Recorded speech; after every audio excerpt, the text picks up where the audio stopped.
Hello and welcome to the regional finals for 2022 in London North. We're really excited to be here live from F1 in Schools HQ at Brighouse. I'm here in the studio with Amy, Nelson and Lawrence. Quick wave everybody. I hope you're excited as we are to be getting straight into the racing show. So let's find out what's in the show today. So we're going to meet the teams, find out who your competitors are, and then we're going to grab a message of support from Autodesk before we dive into the racing for the entry class, development class and professional class teams. But before we do that, we're going to check out a really quick clip to remind us what F1 in Schools is all about. What is F1 in Schools? F1 in Schools is a global STEM challenge, working with industry partners to provide an exciting and challenging educational experience. A group of 3 to 6 students form a team, think of a name, allocate job roles, and start to design their miniature Formula One car of the future. The teams follow a systematic engineering design process to manufacture and race their cars, making sure they comply with a comprehensive set of technical regulations. To do this, they use professional CAD software, like Autodesk Fusion 360, and manufacture their car components using CNC machines. Once the cars are painted and assembled, they take to the track to race. Powered by compressed gas along a 20-metre racetrack, the cars are capable of speeds over 75 kilometres per hour. The racing is fast and exciting, but there is more to the challenge, as it inspires learning not only in STEM subjects, but wider skills including project management, marketing, teamwork, innovation and communication. These wider skills are assessed by judges from education and industry. At competitions, the teams submit their cars and portfolios and also give a project presentation. F1 in Schools operates globally from ages 9 to 19, with teams taking part in school, regional and national level competitions. With the winners progressing at each stage, only the very best make it through to the World Finals. F1 in Schools is a life-changing experience for all involved, with many success stories of competitors who've come through F1 in Schools and have gone on to achieve significant outcomes in their lives. For some, that means working in Formula One, where the experience of F1 in Schools serves as the ideal grounding for the challenges and demands of elite-level competition.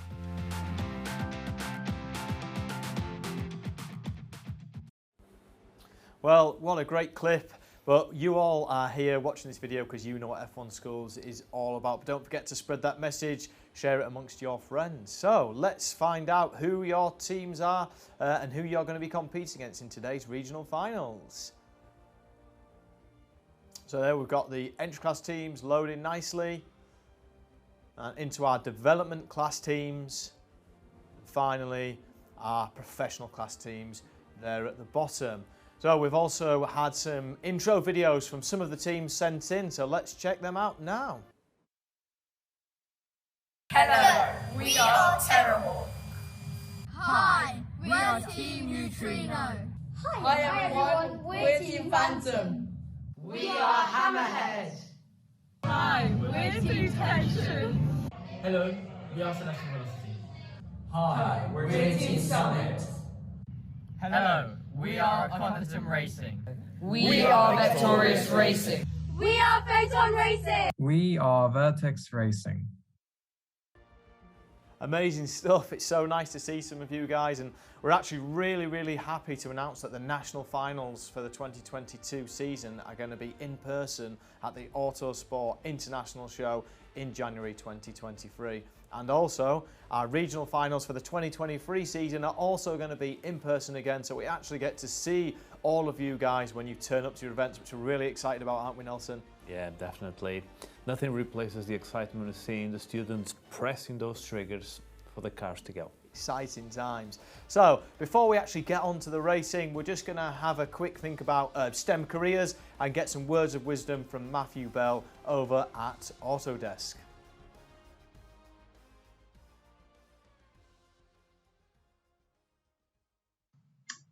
Hi everybody, my name is Matthew Bell and I'm very fortunate to look after Autodesk's secondary education initiatives here in the UK. Autodesk are incredibly proud to be the official CAD and CFD partner for Formula One in schools, giving you all access to the very latest in industry-leading software such as Fusion 360 to help to design, visualize, analyze, and manufacture your Formula One in Schools race car. Formula One in Schools is an amazing way for you to get a taster into a potential future career in STEM. It gives you the opportunity to sample so many different areas within the industry, and hopefully will inspire you to take the next step and look for further qualifications in STEM and the possibility of one day working in the field. And how amazing will it be to one day see a number of you working in Formula One? It just leaves me to say a huge thank you to everybody for taking part in the competition. We hope you enjoy it, have amazing fun, learn so many new skills, and come back next year. So, from everybody here at Autodesk, good luck, have fun, and enjoy the experience. Thank you very much for those words of wisdom, Matthew Bell. It's fantastic to get our main partner on board to share information around STEM careers. So, without further ado, we're going to move on and we're going to look at the racing. But before we do that, Nelson's just going to really quickly talk you through the format of the racing because it's slightly different to how it's done in person. Thanks, Tom. And of course, we don't have the students with us. We have to do races in a little different way. So every car will race 4 times. They will race twice in each lane. Then the way that we order the cars is that we get the lowest number team in lane 1. And then we have a lane swap by the end of race 2. So race 3 and 4, the cars are able to race in a different lane. And there is no reaction times because, of course, we don't have the students with us, so it's all automatic races. If your car breaks, the F1 in Schools teams fixes the car to the best of our abilities. And in the end, only the fastest compliant car can win. We'll go more on that. Thanks very much, Nelson. So, the part that you've all been waiting for, we're going to head over and we're going to go racing. So, we're just going to start by going to the entry class. But Amy, you have a question, I think, about entry class. Yeah, so as we've seen today, that we're going to have the entry, development and the professional class. So I think Nelson would be really good to tell us the differences between the classes, just so we know. Right, okay, so very quickly, these are the main differences. So in entry class, that's basically the starting point in the secondary level. We do have primary class, let's not forget, and a lot of teams are doing the transition now from primary to entry. But when you get to entry class, you can actually manufacture your car in 3 different ways. You can hand carve, you can fully 3D print your car, or you can use a CNC machine. There's a no-go zone. This is basically an area on your car that you cannot cut into. There's standard wheels that you need to use, and that's a common factor to development class. In development class, they also need to use standard wheels, standard axles, and standard axle guides. There's also a no-go zone. Little difference in weight. For entry class is 65 grams as a minimum and 60 grams as a minimum for development class. And a lot of other little changes on the rules and regulations. And of course, entry class is supposed to be a little bit simpler. Development class is supposed to be preparing you for professional class. Great stuff. Thanks for that, Nelson. It was nice to get an update on the different classes. So let's head over now and check out our first 2 teams then, Amy. So the first 2 cars we'll be having on track today are Energy Performance and Project Shadow. Wow, the cars are looking great. 2 solid colours we've got there. Lawrence, I just wondered if you wanted to come in and tell us anything about the stats. So for our first lineup of the day, it's a really tricky one to call because we can see that Project Shadow actually have a car that's more than 10 grams lighter, and weight is something that's really important in F1 in Schools because F equals MA, so you're going to get that greater acceleration if you have a lower mass. But we can actually see, though, that lighter car from Project Shadow is both wider and taller, meaning that it's going to punch a larger hole in the air and face more drag, which is going to slow it down the track. So I'm really excited for this lineup. Yeah, 2 really exciting cars. Thanks for that, Lawrence.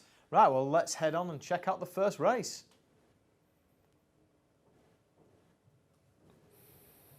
Right, so in lane 1 we have Energy Performance, in lane 2 Project Shadow.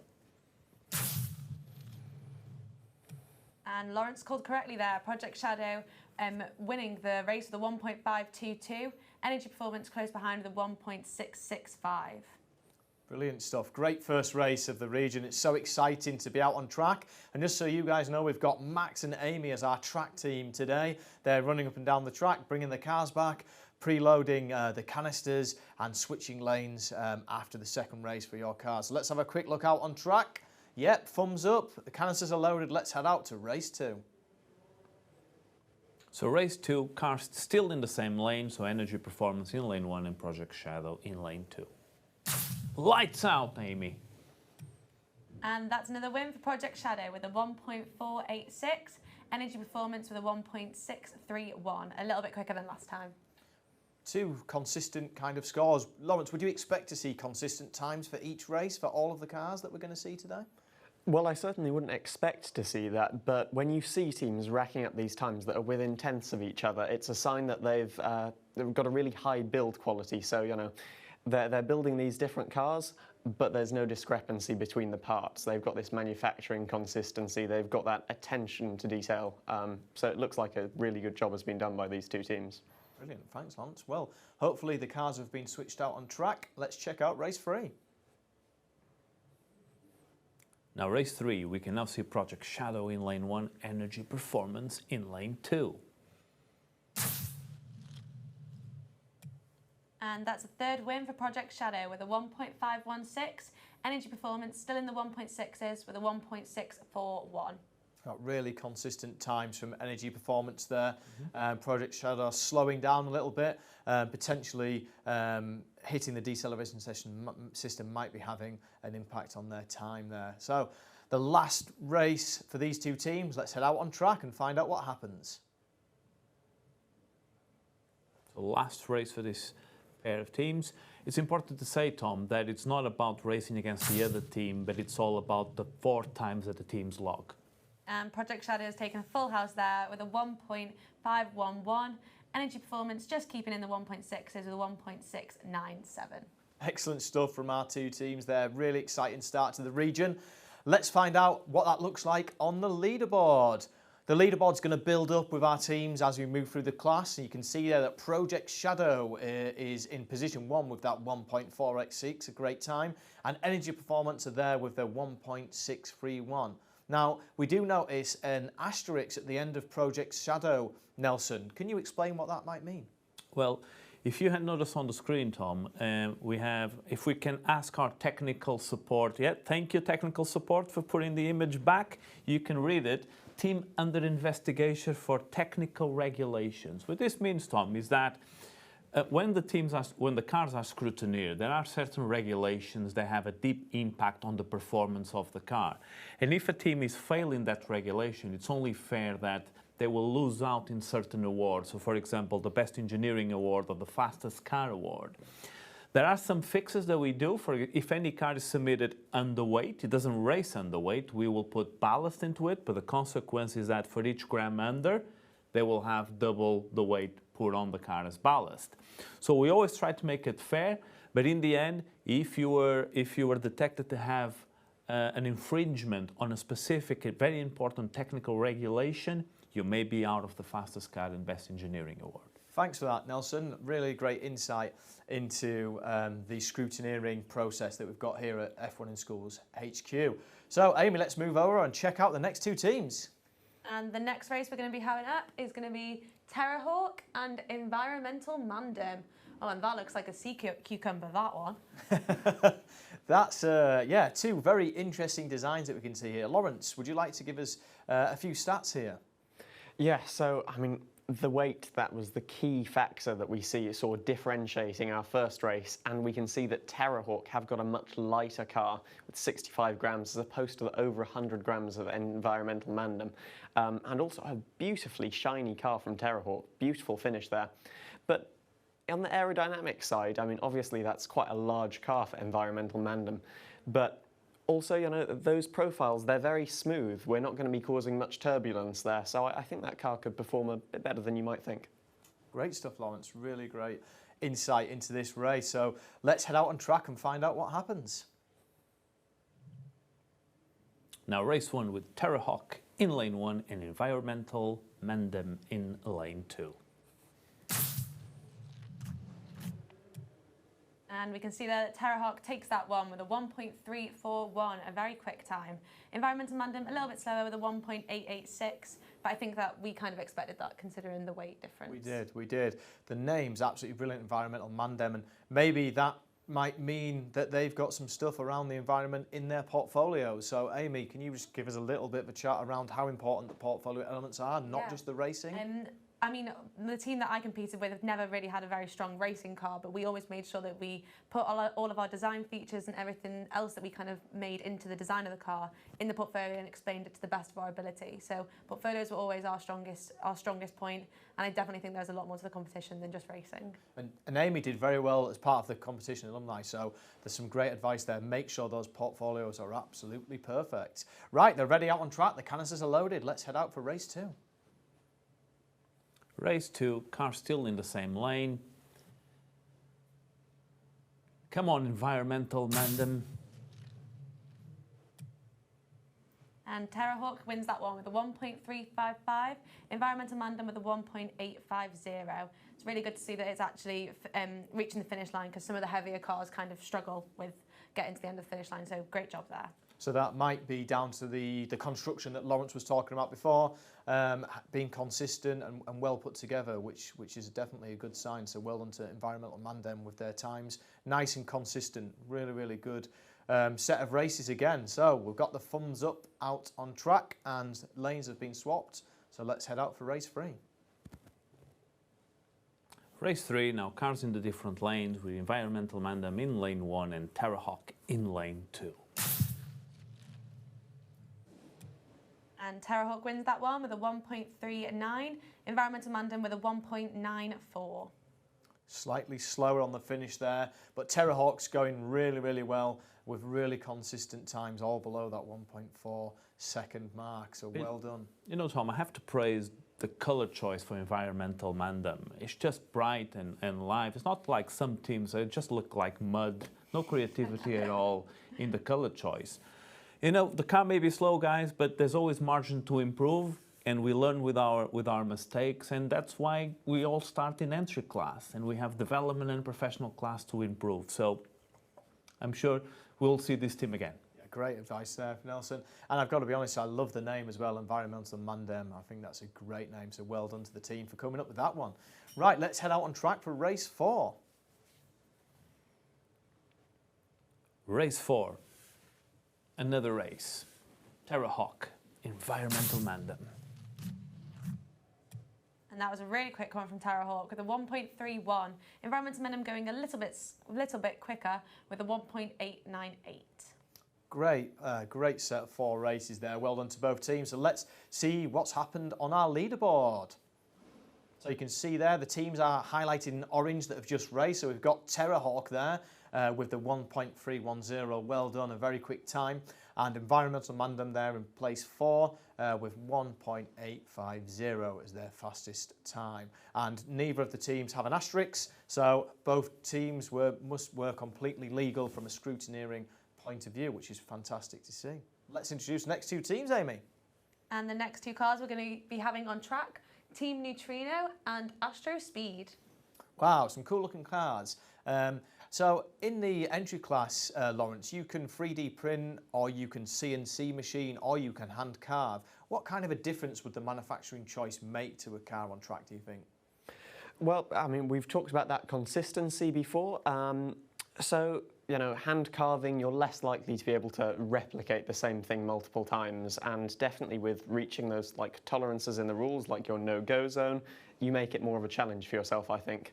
And then with the 3D printing and the milling, obviously with the mill you need to get access to a mill. I know F1 in Schools has a number of manufacturing centres you can approach for that, but that might be a bit more complicated, whereas 3D printing at an entry class level is more approachable perhaps. I mean, something that we see, it's been fantastic actually that we haven't seen any breakages so far today.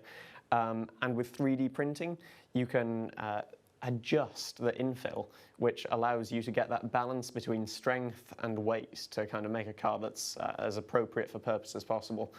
So that's what the teams have to juggle with. That's where it comes one of my favorite words, Tom, honeycomb. Honeycomb. We can ask Lawrence to explain a little bit more about this in 3D printing, I'm sure. Absolutely. Right, thanks Lawrence, thanks Nelson. Let's head out on track for race 1. Now, race 1 with Team Neutrino in lane 1 and Astro Speed in lane 2. Team Neutrino wins that one with a 1.388, Astro Speed with a 1.663. Great times there from both teams. Again, another good race. So Amy, you competed a lot obviously in F1 in schools. Did you enjoy the racing aspect, or was that something that you dreaded a little bit? I was the one that pushed the button, so I was always the most nervous out of the girls that I competed with.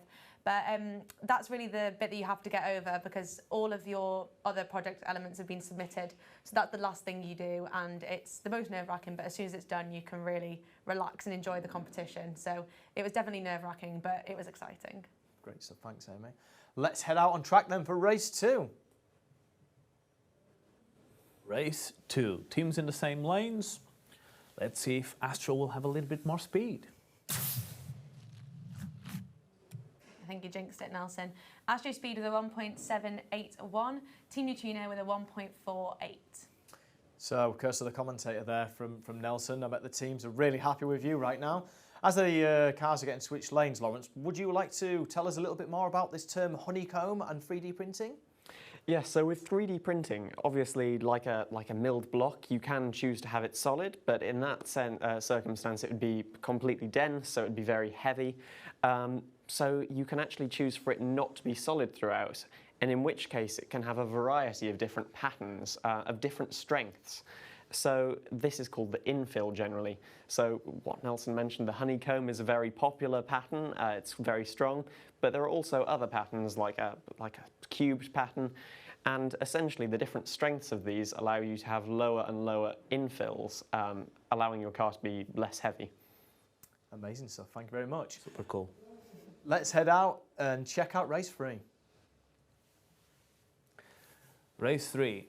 Astro Speed now in lane 1, Team Neutrino in lane 2. I'm not going to jinx this time, I'm even going to mention, but if you're angry with me, guys, you can comment on this video and I will respond apologizing. Team Neutrino winning that one again with a 1.419, Astro Speed with a 1.633. Really consistent teams again, so all the teams so far are doing a great job with their manufacture, so well done, it's really great to see. So the track team got the cars down, they have loaded the cartridges, we're ready to head out on track for race 4. Race 4. Astro Speed, Neutrino. And Team Neutrino makes that a full house with a 1.385, Astro Speed with a 1.774. Great stuff, well done to both teams. So let's head over to the leaderboard and find out where they're placing. So there you go, Team Neutrino in position 2 with a 1.358 and legal. And then we've got Astro Speed in place 5, also legal with a 1.633. I mean, that leaderboard's looking nice and tight, so well done to all teams. Let's find out what the next 2 teams can do. And the next 2 cars we'll be having on track are Phantom and TL Sports. You can really see the difference between the hand carve and the 3D printing or CNC machining. I think it's a CNC machine car there. Would you like to pull out some stats from that, Lawrence? Yeah, so we can see, as well as the manufacturing, we can see 2 different concepts here. So TL Sports has this kind of more wedge-shaped car with a low nose, so the air's going to go over that car and be like forced upwards, essentially. Whereas Phantom have this very horizontal car. We can see that this extrusion from the cartridge chamber is completely flat with the ground surface of the track. So just 2 different concepts here. The rear wing for TL Sports is a bit more abrupt. Maybe they're trying to, like, obviously fish. Lots of inspiration is taken from fish. It's called biomimicry, actually, when we use nature to inspire our designs. And we often see like a ball nose having less aerodynamic drag. So maybe this will help TL Sports. The cars are actually pretty similar in weight, so I'm expecting a really close head-to-head battle here. And obviously nerve-wracking for Terrahawk. Sitting at the top of this leaderboard before the last race, I'd be sweating now. Right, well, let's get out there and check out race 1.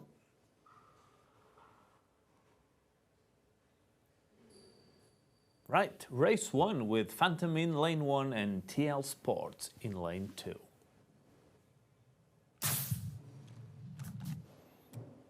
And Phantom wins that one with a 1.401. TL Sports close behind with a 1.609. A great start to both teams there, well done. I'd just like to point out that as we are live at F1 in Schools HQ, we're in the factory, so if you can hear lots of sounds of machinery and hammers and banging, screwdrivers, etc., that's because people are working in the background as we are coming to you live from Brickhouse. So the cars are ready for race 2. Let's head out on track. Race 2. Car still in the same lane. I'm going to go for another crofty impression. Lights out. And Phantom win that one with a 1.373 and TL Sports 1.574. Both a little bit quicker than last time, which is always good to see. So Phantom, yeah, and TL Sports both improving. Could that be anything to do with the wheel systems, do you think there, Lawrence? Yeah, so with the wheel systems, it can go two ways, really, because obviously the cars are going from a really high speed and then they're stopped in an incredibly short distance, which is quite a violent, violent reaction, the deceleration. So we can see a mixture of through the running, as the cars run more, the kind of wheel systems become looser, more bedded in. But also you can see on the other side that maybe they have a violent impact, those holes they fit into get a little kind of worn out, so that can damage the alignment and make the speeds worse. So it's really a trade-off. So design for manufacture is really important here then, guys, so make sure you consider that if you're hopefully coming back next season and going into a different class. So the cars have been switched lanes. Let's get out and check out race 3. Race 3 now with TL Sports in lane 1 and Phantom in lane 2. Well, both teams improving quite a bit there. TL Sports in lane 1 with 1.383 and Phantom in lane 2 with 1.35. Oh, amazing stuff. That was a really close race. Very exciting. TL Sports catching up with Phantom there and breaking that 1.4 barrier, which is really, really good to see.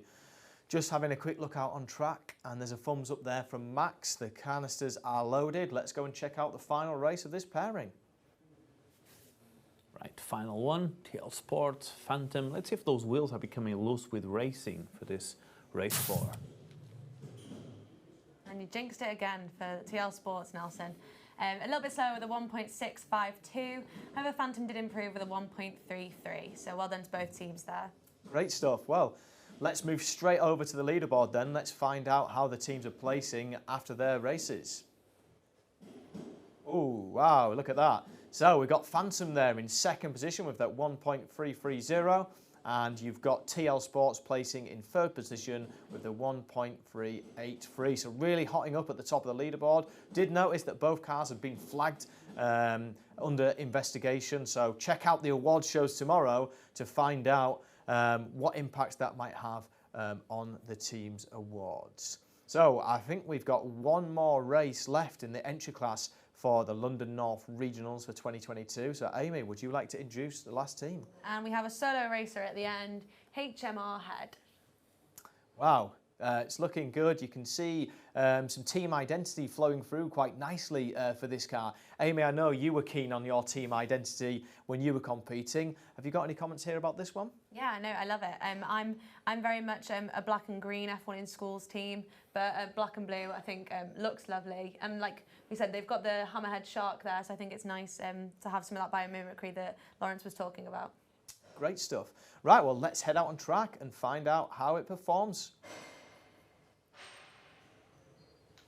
Right, team HMR Head or Hammerhead against no team, because there's no team in the second lane, so the system is just going to take a little bit longer to give us the result because it's just waiting to see if anyone is racing on lane 2. Should just be a couple of more seconds. And there we go, a great time from Hammerhead with 1.274. Wow, that was worth the wait, wasn't it?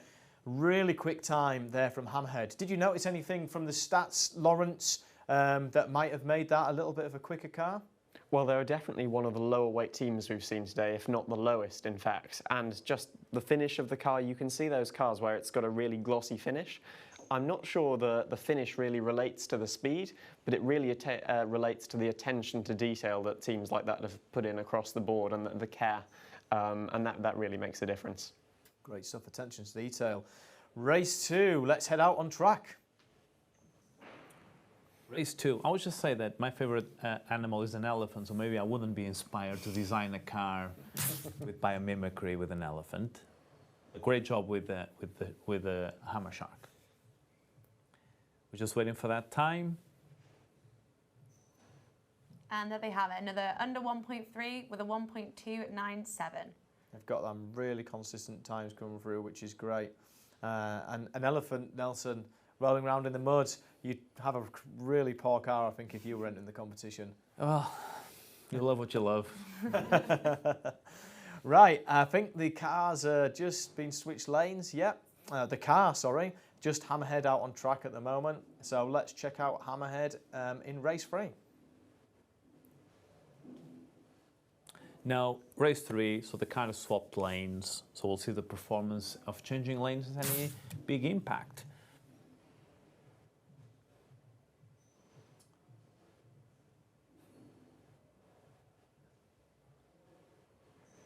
And there they are, just over 1.3 this time with a 1.302. So still consistent, but I think they would have liked to have a full house under 1.2. Yeah, I agree with that, Amy. And Lawrence, we noticed a slightly slower time in a different lane. Is that anything to do with the lanes, or is that just an urban myth? I think that's an urban myth, really. I think we've seen teams set their best times in both lanes throughout the day today. I mean, the F1 in Schools team works diligently to make sure both lanes are equal, so every team has an equal chance on each of those 4 runs of setting their best time. No, I don't think there's any truth to that myth. Great, so thanks, Lawrence. Right, let's head out then for the final race of the entry class in this region. Final race. Again, just to reinforce, it doesn't matter that they're racing alone. What's important is the logging of the 4 times and comparing with all the other teams. So any second now we're going to have the time. And another amazing time for Hammerhead with a 1.289. Wow-wee, some great racing there from Hammerhead to finish off the entry class in style. Let's head to the leaderboard then. Let's find out what that's done. And Terrahawk were leading the entire class until Hammerhead came on there with a 1.274, some great racing. However, Hammerhead is currently under investigation for some technical regulations. So again, make sure you tune in tomorrow for the award shows to find out who's going to take all of the awards. Well, before we move on to the development class, which I'm sure plenty of teams are sat watching this desperate to see how their cars are performing out on track today, we're going to head over and find out how F1 in Schools has helped Lawrence. So both Amy and I here today are alumni of F1 in Schools, having competed for many years, and we're also both members of the Williams Engineering Academy. Now, this is something offered to competitors who make it to the World Finals. You don't have to come in any position at the World Finals, you just need to qualify, and that makes you eligible to apply to be a member of the Williams Engineering Academy. Now, I know lots of competitors for F1 in Schools, and I'm definitely one of those. Kind of saw F1 in Schools as just that first entry of getting involved in motorsports, and I've always dreamed of, and still do, working in Formula One. So this is, for those people, a really awesome opportunity. As part of the Williams Engineering Academy, you get a mentor within the team, so you can ask them questions about I suppose your F1 in Schools car if you're still competing, and I've definitely consulted with mine about my university work and Formula Student. You get modules throughout the year, which is really cool because I find the stuff I do at university doesn't necessarily relate things to Formula One and racing, which is really my passion. So they give you lots more in-depth kind of just feeding your interest on those things. And finally, I was really lucky, and I think Amy had this opportunity too, to spend a week at the Williams F1 factory, which is a really special experience. Like the first time you go to an F1 team, just seeing the magnitude of it all, and even seeing a proper F1 car in person, it's really special. And just the level they work to, it really kind of inspires you. And Amy, did you enjoy your experience as well? Yeah, I had a really good, I had a week in the model shop where I made a little mini helmet and a carbon fibre plinth to go with it. So that's a really good memento I have, a pride of place in my house. Absolutely amazing. That's great stuff. So it just shows you that taking part like you are at the moment can hopefully lead on to exciting opportunities from the F1 in Schools competition and beyond, from your journey into hopefully motorsport and some STEM careers. So we're going to move on now and we're going to head straight into that development class. Hopefully we'll see some quicker times. Nelson, did you want to chat through anything about the scrutineering linked to the development class and give the teams a little bit of an insight on how that's different from the entry class? Well, the cars get a little bit more complex in development class, but still a no-go zone, still the standard wheels, axles and axle guides. But teams normally use more 3D printing in the wings, in the rear wing and front wing. So I'm hoping to see more complex shapes. With that, hopefully not more breakages, because that's normally you get it more complex, so it gets more fragile. Hopefully not. So hopefully to see really good designs now. Great stuff. Thanks, Nelson. Well, let's head over, Amy, and meet the first two teams. And the first two teams we'll be having racing in development today are Hydra and Summit. Oh, some great looking cars there. You like that green and black theme, Amy, you've mentioned in the past. Yeah, my team was green and black, so hopefully Summit can post a really good time. And Lawrence, there's some cool stats there, and you want to mention something about Hydra. Yeah, so you can see the Hydra car actually looks super short, but actually when you look at the lengths, the difference between the cars isn't that radical. It's actually the wheelbase between the car that's massively different. And I think they might have been thinking about the launch phase of the cars then, because we can see that the canister actually goes in at the top of the car, like above the centre of mass, which might cause the car to pitch a bit. So you change the points that the car rotates around by changing that wheelbase. So we'll have a look out for that when we see the racing. Great stuff. Well, let's head out on track for our first development race of this region. First race in lane 1, Team Hydra and Victorious Racing in lane 2. And that's a technical error there. That should say Summit, so apologies for the graphic display there. Although Hydra wins that one with a 1.3 and Summit Racing with a 1.367. Wow, fantastic times. And sorry to Summit and Victorious. There must be a technical issue there. Hopefully we'll get that figured out, but if not, we'll still get the right times in and the leaderboard should reflect that, hopefully. So let's get out on track then and let's see how the two teams perform for race 2. Right, so correcting what I was saying, Hydra in lane 1 and Summit in lane 2.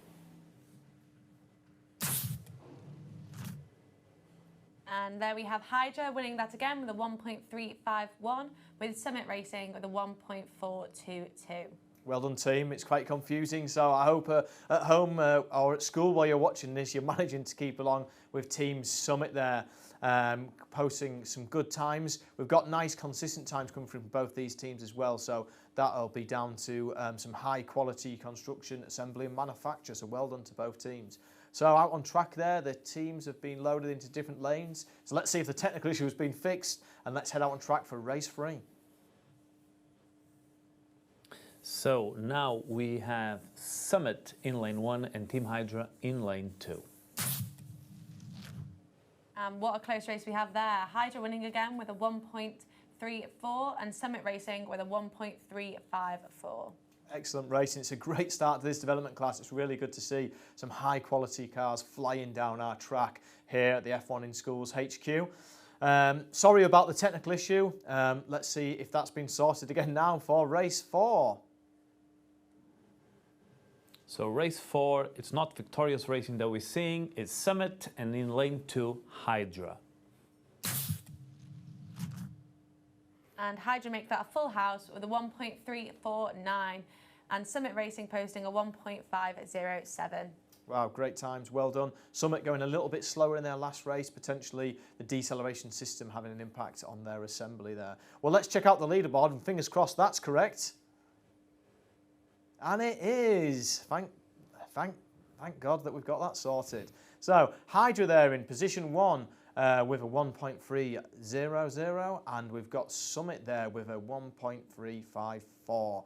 Well done to both teams. It's a really good start. Such close times on the leaderboard. So let's go ahead and let's look at the next two teams then, Amy. And next on the track we have Tension and Aconitum Racing. Sorry, that one took me a while. Yeah, it's a great name. We'd love you to post into the YouTube chat and let us know how you've come up with that name. It's really, really interesting. Aconitum Racing. Two interesting looking cars. They both seem to have quite low profiles. What do you make of these cars, Lawrence? So actually, what we can see here are two very different aerodynamic concepts. And we've got to think of it as the cars are racing down the track, this air is holding them back. It's a resistive force. Like, think of it as like a viscous substance, like mud almost. And so this is creating drag essentially, and there are two forms of drag that they'll experience. One is from the frontal area of the car. So as you're looking at the car straight on, it's the area of all the parts of the car, and the lower that is, the less drag you'll have. But the other type of drag is surface drag, and that's influenced not by how much surface area there is, but the shape of those forms. So if we go back to the cars there, we'll see that Aconitum actually have this very narrow car, like almost no side pods. And this will mean they've got that low profile, little drag. But Tension, they've got these pieces in between the wheels. This might actually reduce a bit of aerodynamic drag there. So we've got two different concepts, and it's very difficult to say which one will actually prove to be the best. Well, let's head out on track and find out then, Lawrence. Let's head over for the first race. First race, lane 1, Tension, and in lane 2, Aconitum Racing. And Aconitum Racing winning that one with a 1.26, Tension posting a 1.429. That's a really quick time there for Aconitum Racing with that 1.260. Well done to that team. So let's see if they can continue posting fast times and keep it under the 1.3 second mark. Let's head out on track. I think they're ready. Yep. And let's check out race 2. Race 2 still in the same lane. Tension in lane 1, Aconitum Racing in lane 2. Lights off. And Aconitum keeping under that 1.3 with a 1.283 and Tension posting a 1.458. Great times again, well done, very consistent. So Nelson, the teams and the lanes are just changing, or the track team are changing lanes, should I say. What is the process? What would you see if we were in person right now? Well, first of all, let us just say that Max and Amy have been doing a terrific job. We love you, Max and Amy. We've been working really hard. But basically what they're doing from the first two sets of races is swapping lanes. So they need to carefully remove the tether line from the tether line guides at the car. That's basically what holds the car to the track and keeps it safe for racing. And carefully changing lanes, slotting the tether line again, putting those weights down, new canisters in from the fridge, so control temperature, no botch canisters there, and cars ready to go. And are they ready to go right now? Yes, they are. I've got a thumbs up there from Amy, so let's head out on track.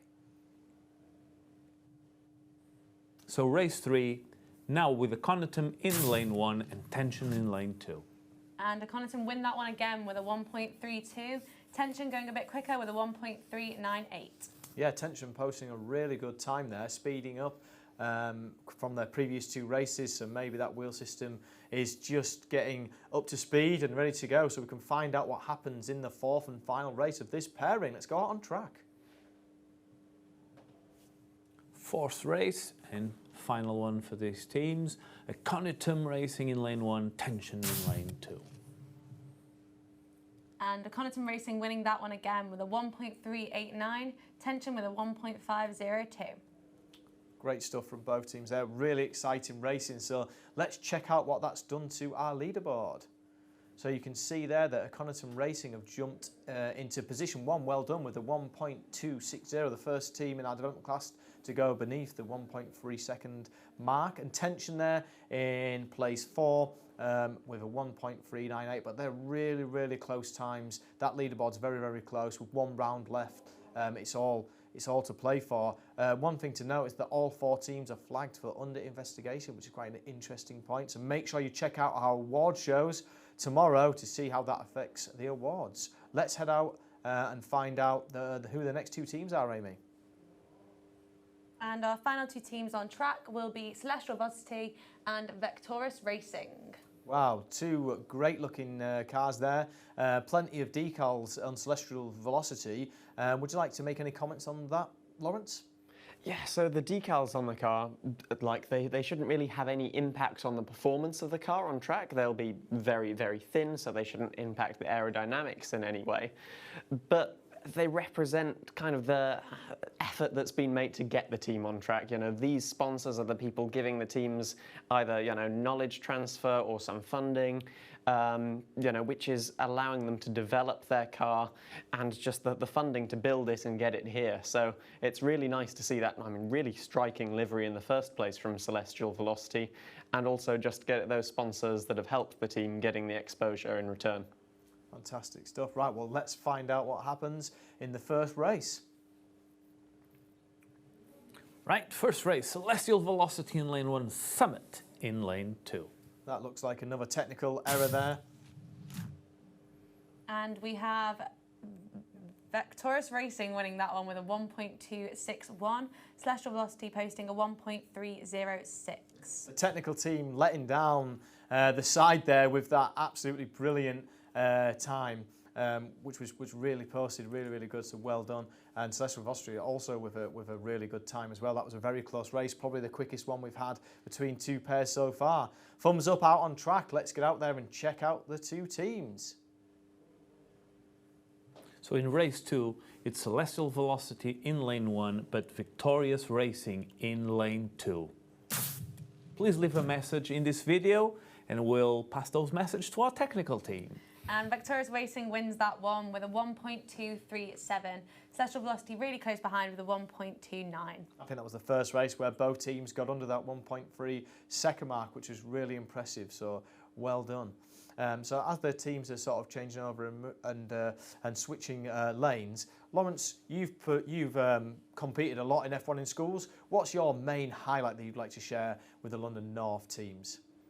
Well, I think for any team, the goal is always to get to the World Finals, and that was a really fantastic experience for our team. You know, we were throwing everything at it that year. It was our 3rd year in the competition. It was our chance, you know, we'd had all the experience. There were no excuses anymore. So we managed to come 3rd at our national finals, and ultimately it surprised us all, but we came 3rd at the World Finals. And I know it was only by virtue of the world champions being also a UK team, but it was such a proud moment standing on the podium in Abu Dhabi, watching like over all of the other teams and hearing the national anthem. You know, that was really special. Fantastic stuff, Lawrence. Really exciting time. So who knows? There might be a team from this region who get to the World Finals at the end of this season. So let's head out on track. I think they're ready for race 3. Race 3. With in lane 1 Victorious Racing and in lane 2 Celestial Velocity. And Victorious Racing takes that one again with a 1.265. Celestial Velocity posting a 1.306. Wow. Victorious Racing there, pulling out all the stops and going beneath the 1.3 second mark in all of their races so far. Really exciting stuff. It's a great way to finish this development class. So we've got one final race now. Let's find out what happens with the teams on track. Well, teams stay in the same lane, but again, Victorious Racing in lane 1 and Celestial Velocity in lane 2. And that was a very close race with Victorious Racing just taking it with a 1.241, Celestial Velocity with a 1.269. Can't wait to see the leaderboard. Some great times there. Let's see how that's changed the standings at the end of the development class then. So we've got there Victorious Racing. We've got something right. The name's actually there. And they are in position 1 with that 1.237. A great time, well done. And Celestial Velocity there slotting in position 3. And again, they've got that 2.269. So again, a fantastic time. Nelson, all the times there really tight and looking great. Yeah, looking great. Important to mention that all the teams are under investigation, and I would just like to develop that a little bit more. It doesn't mean that every single failure means that they're out of every single award. It just means that they have failed some regulations that have an impact on the performance of the car. Now that may leave them out of the fastest car award or the best engineering, but all the teams are up to still winning the first place. So any team can still be the regional champion in development class. That's great to know. Thanks for that. Thanks for that insight, Nelson. So we're going to head on in a second over to the professional class, but first we're going to go over to Lawrence, who's going to share some wisdom and some tips about things that you could think about when you're designing your next car to enter into F1 in Schools competition. Over to you, Lawrence. Yeah, so in that first round of the development class, we mentioned the different wheelbases of the car and the pitching moment. So as an F1 in Schools team, to make that car faster, you're looking at all of the resistive elements, the friction between the wheels and the track, the friction between the air and the car. And one of the other things is the launch phase of the car, where the car may pitch. So here we've got a fairly simple F1 in Schools car, and so the pitching moment is around the centre of mass of the car, which in your design, in your 3D modelling, if you assign all of the materials, you should be able to get a reasonable idea of where that is. Also, you could, by putting your car on different sets of scales, with the front wheels on one set of scales and the back on a different set of scales, you can get an idea of the weight distribution that way as well. So then we've got the thrust from the CO2 canister, and we can see this is actually above the centre of mass, which causes this clockwise pitch. But then you can account for this, obviously, by moving that centre of mass, so looking at where the mass is within the car through either the shape of it or the materials used, but also using those wings to create lift or downforce to offset that. And we've got a few videos now just to show you on some test cars what that might look like. So on this car we see we've got these masses which offset this centre of mass and show us this car pitching towards us. And then if we move on, we have one demonstrating an anti-clockwise moment. Oh, I think it's just drawing on the screen. Oh my. Do we have it here or do we have a technical issue? And there we can see the car rearing up at the back. And the important thing to notice here is whenever the car is going like up or down into the track, it's not going forward. You're wasting that finite energy within the gas canister. Excellent stuff, really, really interesting. Some great concepts for you guys as teams to think about. And I'm sure lots of our teams in the professional class have already been thinking about the stuff that Lawrence has just talked about. So let's head in to the last few races of the London North Regional and let's find out how the professional class cars perform. So let's introduce the first two cars, Amy. And the first two cars we'll be having on track are Meter Racing and Eclipse. Looking good. So you can see here there's lots of differences in the designs between the two cars. Lawrence, is there anything you'd like to pull out? Well, I have to say, from Meter Racing, this is a team I haven't come across before, but one a really striking livery on the car. The fact that that stripe is carried over from the body to the wing, that's super cool.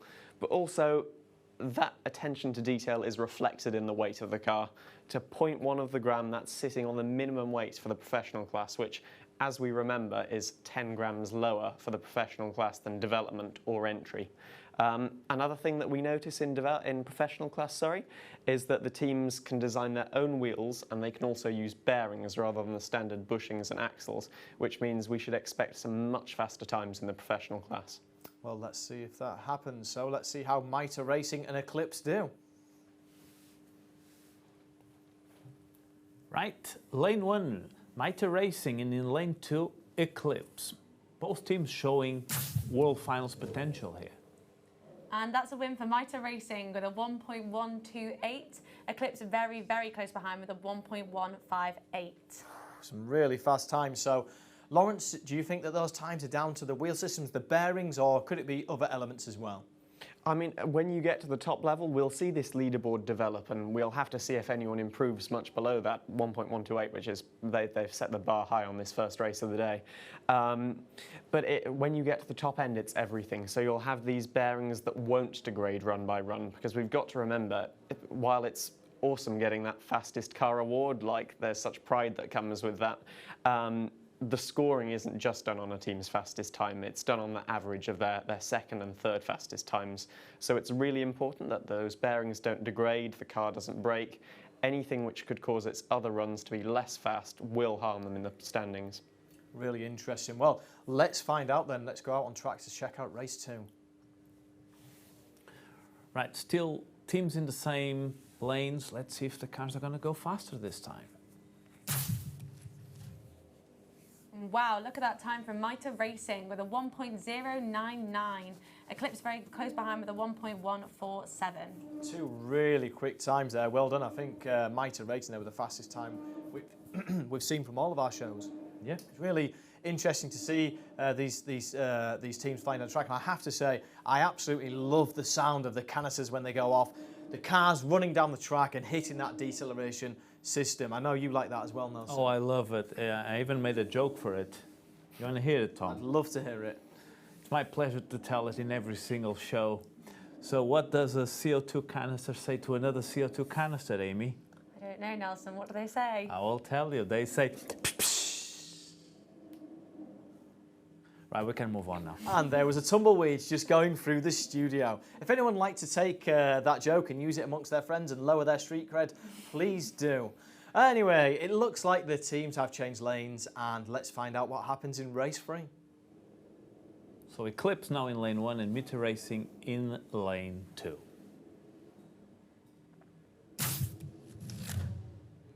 Well, Mitre Racing's car must have reacted badly to Nelson's joke. They're going a little bit slower with a 1.172. Eclipse liking the joke though with a 1.127. Some great times again in Eclipse, pipping Mitre there in the 3rd race. So again, really close racing. Who knows what's going to happen, but this leaderboard is certainly going to be incredibly close. So let's get out for the last race of this pairing and let's see what happens in race 4. Race 4, it's been very exciting races.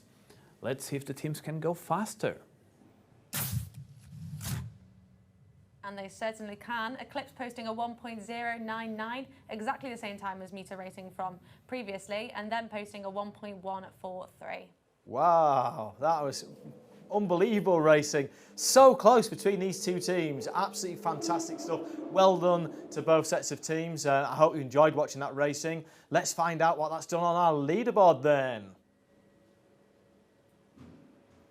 And as you guessed, we've got Mitre Racing and Eclipse tied in position 1 with both setting that time of that 1.099. Fantastic stuff.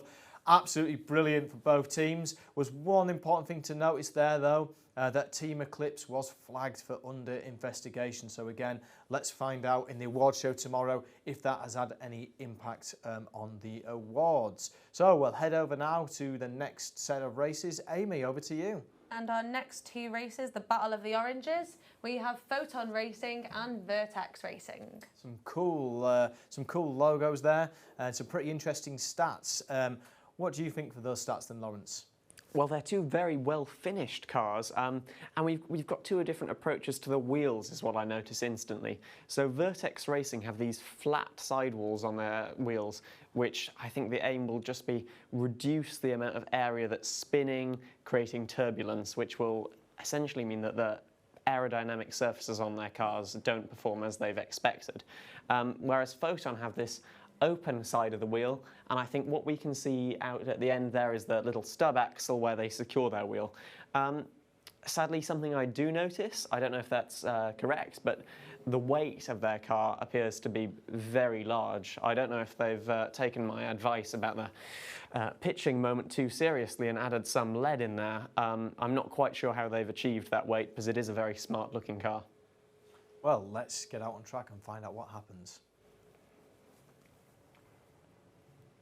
Right, so in lane 1, Photon Racing, in lane 2, Vertex Racing. And as you can see, a drastic difference in the time of these two cars. Vertex Racing posting a 1.21714 and Photon posting a 1.885.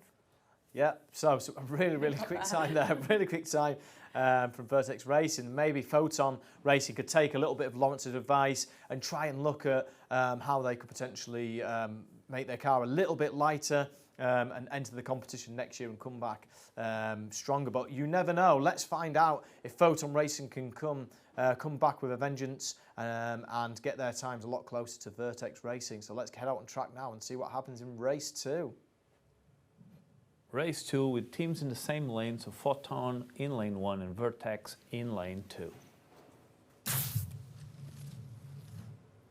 Vertex Racing winning that one with a 1.192, so well done Stentor going under 1.2, and Photon Racing with a 1.84. Brilliant stuff from both teams. Nice to see Vertex again going under that 1.2 barrier. Some brilliant racing in this professional class. And Amy, you've competed many times in F1 in schools. What would you say is your highlight from competing? I think my highlight was definitely going to Singapore and Texas, the two World Finals that I went to. I think Texas was probably my favourite because that's where I got selected for the Williams Engineering Academy. But obviously there were so many different cultural moments, like when we got to go on the Singapore Flyer in 2015. So that was a really big highlight for me.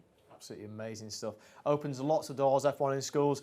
So make sure you keep competing and make sure you get as involved as you can at school and also on the days, because you never know who's working around, you never know who's networking, you never know what opportunities might come your way from just being at events. It's not just about winning, it's about taking part and networking and looking for those opportunities. So Amy's ready out on track. Let's head out there for race 3.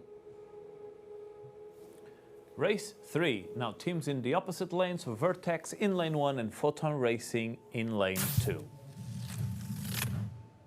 And Vertex Racing winning that one again with a 1.207, Photon Racing with a 1.896.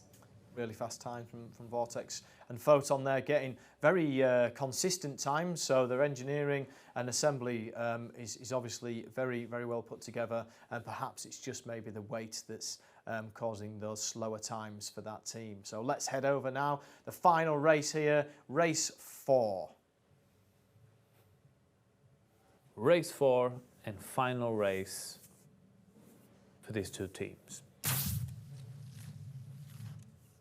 And that's Vertex making a full house with a 1.191, Photon Racing with a 1.926. Wow, some fast racing again. This professional class has been absolutely fantastic. Let's head to the leaderboard and let's find out what happened to the two teams. So we can see there that Vertex Racing have placed in 3rd position with that 1.191, and there's Photon Racing there in position 4 with a 1.840. All teams doing really well, so well done. 3 of the 4 teams under investigation again. We need to find out how that's impacted on the awards in tomorrow's show. So the last thing that we can do now is we can head to the final leaderboard. Now all the racing is finished, and let's see all of the teams from all of the classes together.